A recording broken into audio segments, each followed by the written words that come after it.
Hey guys, welcome to our channel. If you like this video, do subscribe, like, share and comment.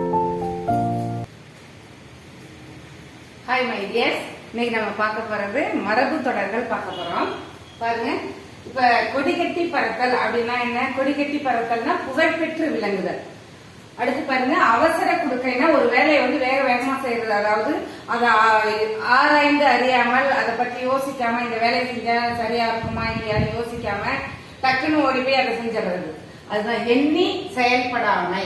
எண்ணி செயல்படாமைனா கொஞ்சம் கூட அதை பத்தி ஆராயாமல் செய்தல். எண்ணி செயல்படாமை. ஆயிரங்காலத்து பயிர். ஆயிரங்காலத்து பயிர் இதுலயே உங்களுக்கு ஆன்சர் இருக்கு. ஆயிரங்காலத்து அப்படின்னாக்க நீண்ட காலமாக, நீண்ட காலமாக இருப்பதை தான் நம்ம என்னன்னு சொல்லுவோம், ஆயிரங்காலத்து பயிர் அப்படின்னு சொல்லுவோம். அடுத்து பாருங்க, கல்லில் நார் உரித்தல். கல்லுல நார் உரிக்க முடியுமா? உரிக்க முடியாது. அப்ப அது என்னது? நடைபெறாத ஒரு செயல், அதான் இயலாத ஒரு செயல். விழலுக்கு இறைத்த நீர் போல. விழலுக்குன்னா அதாவது வயலுக்கு தண்ணி இறைச்சோம்னாக்க நமக்கு ஒரு பயிர் கிடைக்கும். அதே விழலுக்கு நீர் இறைத்தோம்னா அது வீணாதான் போகும் இல்லையா? அதான் பயனற்ற செயல். கம்பி நீட்டுதல். கம்பி நீட்டுதல்னா என்ன?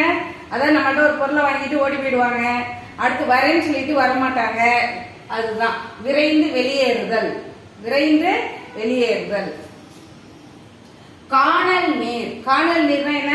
இருப்பது போல் நம்ம தூரத்துல இருந்து பார்க்கும்போது அங்க இருக்கிற மாதிரி இருக்கும், ஆனா கிட்ட போய் பார்த்தோம்னா அங்க இருக்காது. அதுதான் இருப்பது போல் தோன்றும் ஆனால் இருக்காது. அடுத்து பாருங்க, கண்ணை மூடிக்கொண்டு. கண்ணை மூடிக்கொண்டு ஒரு செயலை செய்யறாங்க பேர். அவன் படிக்க ஒரு கண்ணை மூடிக்கிட்டு அந்த செயலை இறங்கிட்டான், அவனால செய்ய முடியுமா அந்த வேலையை அப்படின்னு பேசணும் இல்லையா? அப்படின்னா என்னது? ஆராய்ந்து பார்க்காமல் செயலில் இறங்குதல். கண்ணை மூடிக்கொண்டு ஆராய்ந்து பார்க்காமல். வாழையடி வாழையாக. இப்போ வாழையடி வாழையாகனா என்ன? இப்ப வாழை மரம் இருக்குன்னு வச்சுங்களேன், அந்த ஒரு மரம், இப்ப வேப்ப மரம் வச்சோம்னா அந்த ஒரு மரம் தான் இருக்கும். அடுத்து நம்ம இன்னொரு மரம் வச்சு உண்டாக்கினாதான் அது தாங்க கிளம்பும். ஆனா வாழை மரத்துல ஒரே ஒரு வாழை மரத்தை நம்ம வச்சு உண்டாக்கிட்டோம்னா போதும், அடுத்தடுத்து அது படிக்க நமக்கு தொடர்ந்து வாழைக்கன்றுகளை ஈண்டுகிட்டே இருக்கும். தொடர்ந்து வருதல், அதுதான் வாழையடி வாழையாக. வாழையடி வாழையாகனா என்ன? தொடர்ந்து வருதல். முதலை கண்ணீர். முதலை கண்ணீர்னா என்ன? முதல்ல அழுதாலே நமக்கு தெரியுமா இருக்கிறதே தண்ணிக்குள்ள இருக்குது. அப்ப பொய் அழுகை, அது தெரியாது. பொய் அழுகை. முதலை கண்ணீர்னா என்ன? பொய் அழுகை. எடுப்பார் கைப்பிள்ளை. எடுப்பார் கைப்பிள்ளை அப்படின்னா என்ன? தனக்குன்னு ஒரு சிந்தனை இல்லாம அடுத்தவங்க மற்றவங்க என்ன சொல்றாங்க, என்ன செய்ய சொல்றாங்களோ அதை செஞ்சுருவாங்க. அடுத்தவங்க பேச்ச கேட்பாங்க தவிர அந்த செயலை பற்றி தனக்குன்னு ஒரு சிந்தனையே இல்லாமல் இருப்பது. எடுப்பார் கைப்பிள்ளை. தன் சிந்தனையின்றி சொல்பவர் பேச்சை கேட்டல். அடுத்து பாருங்க, மணக்கோட்டை. மணக்கோட்டை கட்டுறோம் அப்படின்னு சொல்றோம் இல்லையா? மணக்கோட்டை பயங்கரம் மணக்கோட்டை கட்டிட்டு இருக்கோம் அப்படின்னு சொல்லுவோம். நம்மளே நம்ம எதிர்காலத்தை பத்தி நம்ம மணக்கோட்டை கட்டுவோம். அதுதான் அப்படின்னா என்ன? மணக்கோட்டைனா என்ன? எதிர்காலத்தை குறித்து மனதில் வளர்க்கும் கற்பனை. எதிர்காலத்தை குறித்து மனதில் வளர்க்கும் கற்பனை தான் மணக்கோட்டை. அடுத்து கண்ணம் கருத்துமாக. கண்ணம் கருத்துமாக என்ன? கண்ணும் கருத்துமாக இப்ப நான் சொல்றேன், நான் இப்ப நடத்துற அந்த இலக்கண பகுதிகளை கண்ணும் கருத்துமா கவனித்து படிச்சுக்கீங்க அப்படின்னு சொல்றோம். அப்படின்னா என்ன? முழு கவனத்துடன் படிச்சுக்கீங்க அப்படின்னு சொல்றோம். அடுத்து அள்ளி இறைத்தல். அள்ளி இறைத்தல்னா என்ன? அளவுக்கு மேல் செலவழித்தல். நம்மளால முடிகிற வரைக்கும் தான் நம்ம செய்யணும் இல்லையா? அதுக்கு மீறி நம்ம சக்திக்கு மீறி செலவழித்தல் தான் அளவுக்கு மேல் செலவழித்தல் சொல்றது. அதுதான் என்னது? அள்ளி இறைத்தல். அடுத்து ஆற போடுதல். ஆற போடுதல்ங்கும் போதே அது ஆற வைக்கிறது. அதாவது ஆற போடுதல்ங்கும் போதே உங்களுக்கு அதுலயே ஆன்சர் தெரியுது. ஒரு விஷயத்தை, ஒரு செயலை நம்ம செய்வதற்கு முன்பு அதை தள்ளி போடுதல். அடுத்து பாருங்க, ஆற அமர. ஆற அமர அப்படின்னா ஆற அமர செய்யணும் அப்படின்னு சொல்றோம். அப்படின்னா என்ன? நிதானமாக அமைதியாக யோசித்து ஒரு செயலை செய்தல். அதுதான் ஆற அமர.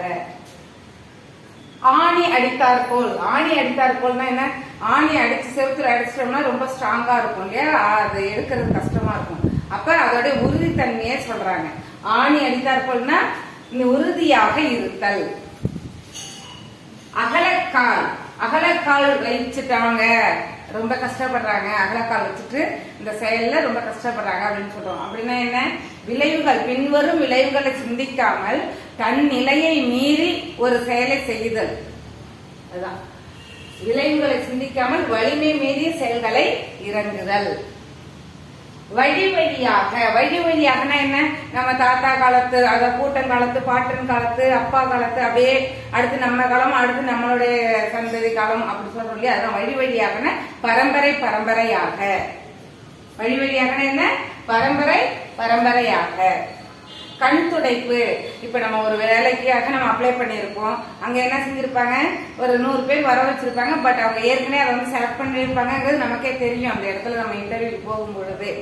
அப்போ அதோடைய பொருள் என்ன, ஐ வாஷ்னு சொல்லுவோம் நம்ம இங்கிலீஷ்ல இல்லையா. அப்ப ஐ வாஷ்னா என்ன, கண் துடைப்பு. அதாவது உண்மை அங்க என்ன நடக்குதுங்கிறது வெளியில தெரியாது, உண்மையை மறைத்து செயல்படுதல், அதாவது ஏமாற்றுதல். ஈஸியா சொல்லணும்னா ஏமாற்றுதல், அதுதான் கண் துடைப்பு. நல்லா படிச்சீங்க. தேங்க்யூ. All the best.